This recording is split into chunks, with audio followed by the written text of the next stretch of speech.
benih di antara batu. Di sebuah lembah yang gersang, di mana tanah retak karena kemarau panjang, hiduplah sebatang pohon kecil. Pohon itu tidak tumbuh di tanah subur yang kaya, melainkan di celah sempit di antara dua batu besar yang keras.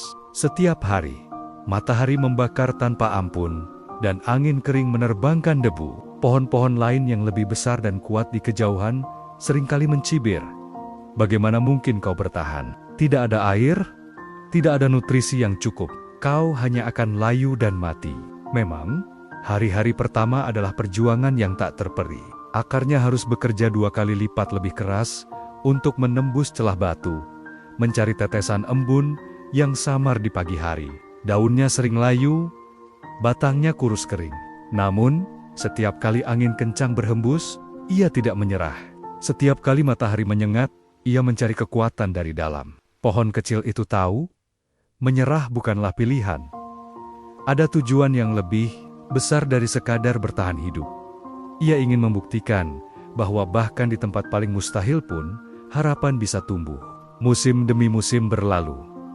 Perlahan tapi pasti, akarnya menemukan sumber air di bawah bebatuan. Dengan setiap tetes yang ia serap, ia tumbuh sedikit demi sedikit.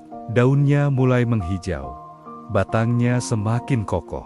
Suatu hari, hujan lebat turun, membasahi lembah itu untuk pertama kalinya setelah bertahun-tahun. Air membasuh debu, dan saat matahari kembali bersinar, terlihatlah pemandangan menakjubkan.